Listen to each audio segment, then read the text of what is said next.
LTTE මුහුදුකොටි නායක සුසේගේ බිරිඳ සහ දරු දෙදෙනා නාවික හමුදාව මගින් අත්අඩංගුවට ගැනේ. මුල්ලිවයිකාල් ප්‍රදේශයේදී අද අලුයම දියඹට දියත් කළ යාත්‍රාවකින් ඔවුන් පලා යාමට උත්සාහ දරා තිබේ. එම අවස්ථාවේ වහාම ක්‍රියාත්මක වූ නාවික හමුදාව ඔවුන් අත්අඩංගුවට ගෙන ඇත.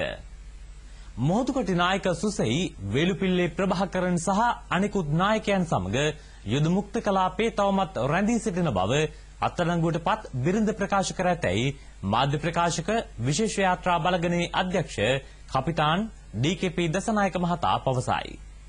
මේ පිළිබඳ වැඩිදුර තොරතුරු ගෙනෙන නාවික හමුදා මාධ්‍ය ප්‍රකාශකවරයා. අද උදෑසන 2ට පමණ මුල්ලිවයිකාල් මුහුදු තීරයෙන් දියත් කිරීමට සූදානම් වුණ LTT යාත්‍රාවක්. මේ යාත්‍රාව නිරීක්ෂණය කළ සමීපතම ආරක්ෂක වළල්ලේ සිටි නාවික යාත්‍රාවන් මේ පරීක්ෂාවට භාජනය කරා.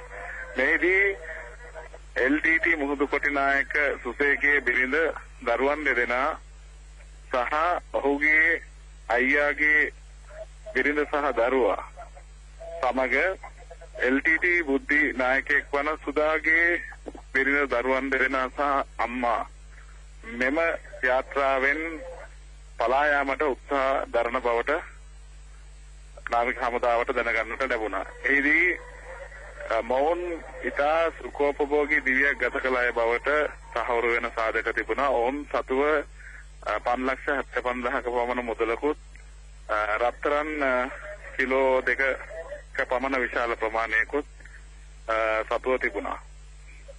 ඒ සමගම තවදුරටත් ප්‍රශ්න කිරීමේදී ඔවුන් සුසේ දැනට මුල්ලිවයිකාල් ප්‍රදේශයේ වෙනත් නායකයන් සමග රැඳී සිටින බවට තොරතුරු අනාවරණය කළා. මෙහිදී LTT මුහුදුකොටින්ට හෝ වෙනත් ප්‍රභාකරන් වැනි නායකයෙකුට මෙම ප්‍රදේශයෙන් පලා යාමට කිසිදු අවස්ථාවක් නැති බව නාවික හමුදා ආරක්ෂක වළලු 4 ශක්තිමත් භාවය මෙයින් මනාවට පැහැදිලි වෙනවා.